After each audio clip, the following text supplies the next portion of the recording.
Coming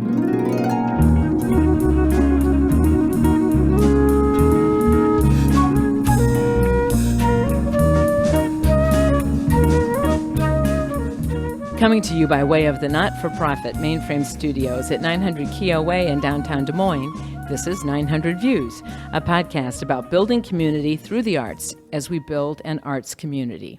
I'm your host, Pat Bodie, and today I'm at Artisan Gallery 218 on 5th Street in Valley Junction with one of the gallery's founders, Victoria Herring. Herring is a fine art, architectural, and travel photographer whose work has won national awards and is displayed in galleries and other venues throughout Des Moines.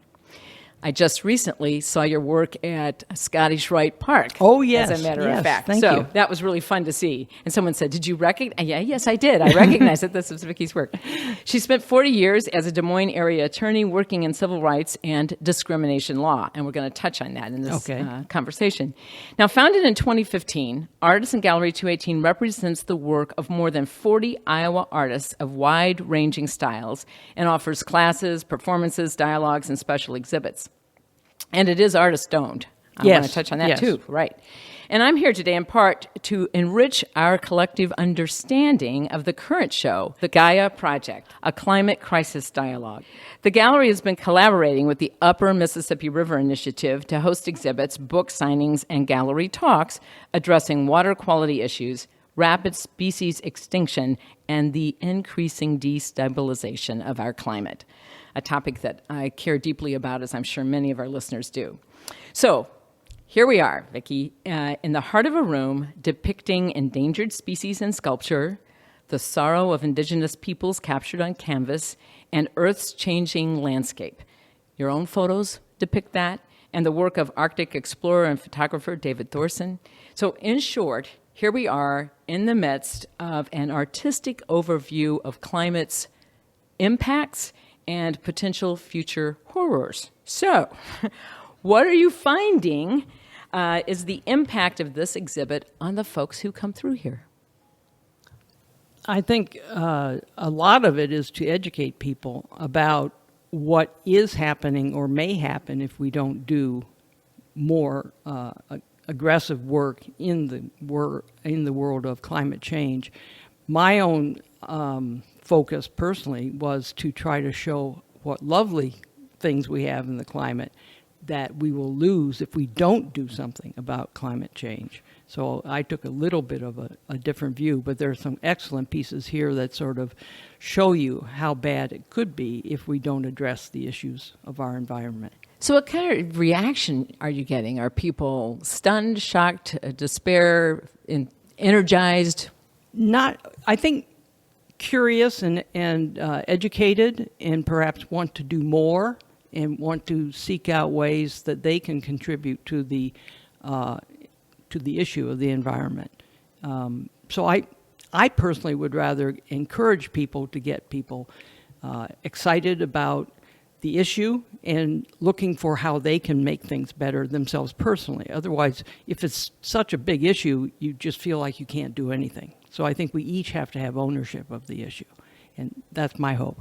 Now, what are you seeing as potential impact on the community writ more large? Here in the central Iowa? Yeah. I think it's important for this gallery and other galleries to try to speak to issues that are present in our society, and especially in this general vicinity here, and to try to educate and get people interested in learning more about whatever the issue is. We did a suffrage theme not too long ago. We've done other themed exhibitions. So it sort of depends on the theme, whether people are interested enough to come through and become more educated, more curious about it. But I think we're having an impact that way. So, this is a little bit of a program about building community. Yes. So where does the building community piece come into play here? Is it just the awareness building and education around a particular item or issue, or does something more organic come out of this? Well, in terms of building community here at the gallery, we try, as you can see, to pick a theme or to do something that has resonance for people in this area, and to encourage them to come in and become excited by or challenged by the art, and to love it maybe, and to want to put it in their home, hopefully.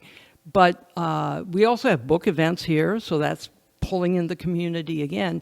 Every person who comes in here, I think, has their eyes open to all the possibilities that art brings to them, and all of the positive things they can get out of little bitty pieces of art versus big pieces of art, et cetera, and all the different themes that we've presented so far. Well, riddle me this. Okay. You have this amazing background here. You are an artist yourself. You're one of the founders and owners of this gallery. And then you have this background in the law, specifically civil rights and discrimination law. Right. So out of all these roles you've played, where do you think you have had the greatest impact or influence on a positive frame up of community, a positive connecting? Well, candidly, as a lawyer, I thought my work was a positive, had a positive impact on the community. It changed laws. It changed how people operated and taught people how better to treat each other, how not to discriminate, et cetera. So that's the reason I was doing the lawyering as long as I did. What I think about the photography and the art in our gallery here is it sort of opens up that, is it the left brain or the right brain side? But the imaginative, creative side. That Exactly. we've got, To other people. It's easy enough for those of us who like this sort of thing to do it, but for some child to come in. I mean, we have little kids who come in who get all excited about what they're seeing. And you're planting a seed that in 10 years they're going to want to do something, not even as an artist, but they're going to want to share something with someone else, which is beautiful. I mean, I believe in the ripple theory, which is that every little stone that goes in the water sends out ripples. So everything we do sends out ripples. And so I think we're rippling things out from this art gallery, if you will. So you would say impact in both places. Yeah, I but would. One kind is very specific, policy-oriented. Mm-hmm. The next one is a little bit more tapping into people's creativity, their imagination, and perhaps inspiration. Yeah, I was looking for that word. Yes, I think the inspirational idea of art and creation is what I find exciting, and what I'm hoping all these little kids who come through find exciting, and that we can build community, which is your interest, through the idea that we can all be part of something positively. I mean, we're not fighting here. I mean, this is the beauty of it. We're not debating. We're not fighting. It is all working together to make something that is positive and beautiful. And maybe not everyone will think it's beautiful in their eyes, but they won't think terribly of it, perhaps. So I think it has a whole positive impact on the community itself. We're not debating, we're not fighting. So even with the topic that has been so controversial for so long, the climate crisis and climate change, and specifically human-caused global warming, you're seeing this as a place where this climate crisis dialogue can occur. That's why the word dialogue is in the title, because I think we need to talk. And part of the theme of the exhibit is that we should talk about this issue, so that we can all know more about the issue, know more about what the problems are and what the human cause is. Because frankly, if we don't take some agency for that, we're not going to do anything. So we all have to own it, in the sense that we have to be responsible about how we can address it. And then we dialogue about how can one person do something that means something, that matters. Picking up cans off of a road. No, don't put your styrofoam outside and throw it out into the landfill or something. There are all sorts of little things each of us could do. And that's, I hope, some of the message of this exhibit specifically. Yeah, if you were to kind of summarize, and maybe you just did that, but I want to ask it like in the sense of what would be your priority takeaways for folks here? That it's a serious issue, that there is a huge human cause behind it, that we are at a point where we have to make changes, but that we can make changes, that it's worth making changes. There are beautiful things here in this world and in this society, in this city itself, that if we take better care of them, people who come after us will benefit. I mean, I have a daughter, she's in her mid-30s, but I know other people have younger children and they have grandchildren, et cetera. And they're the ones who are going to inherit what we do here, which is why we each have to do something. And I'm about to become a grandmother a second time, just Ooh. FYI. Oh, so yeah, I can certainly congratulations. relate to that. Yeah. Now, this is an artist-owned gallery. We Yes. mentioned that at the beginning. What impact does that have on your ability to do the kinds of things that you're doing here? Or give me a little bit of a comparison about what you can do in an artist-owned gallery versus perhaps something more traditional. Well, what has really been nice for this gallery is that because we're all artists, we have three owners, Mary Klein-Miesel, myself, and Mary Beth Heikus. And so we have an understanding of what art is and what people look for in art, and of how we should be part of this community and contribute exhibits that will help educate and inform people and give them beauty. We're going to be doing a exhibition in June, starting in June, on field and flowers. Oh, nice. Yes, and we're going to be doing one in October on architecture, specifically probably of Des Moines, which I think people Your will... photos will come in handy there, won't they? That's part of it, yes. And so I think we have some ideas that will open people's eyes to opportunities to go around and travel and see parts of Des Moines and Iowa and Polk County, et cetera, maybe they wouldn't think of seeing, and just to understand that we have a lot of beauty here in the state that we should all enjoy and take care of. Now, how are partnerships like with the Upper Mississippi River Initiative coming to be, and how are they influencing how you're looking at this? Well, Mary Klein-Miesel is the lead person on this Gaia Project dialogue, and she was in touch with the Upper Mississippi Initiative, and so they helped us.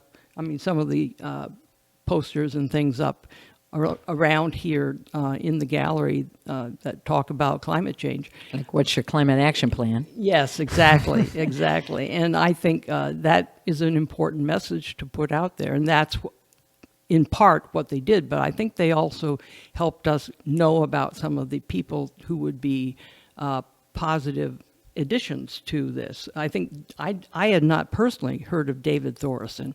Of course, now I'm so happy I've met him, but I think his name might have come up in some of those early discussions. So we've all learned something by putting this whole thing on. Now, one of the things that I recall back when this was forming in 2015, this gallery, was that I thought there would be, and I think there kind of is, has been, a particular emphasis on women artists. Tell me a little more about that conceit and how that's playing out.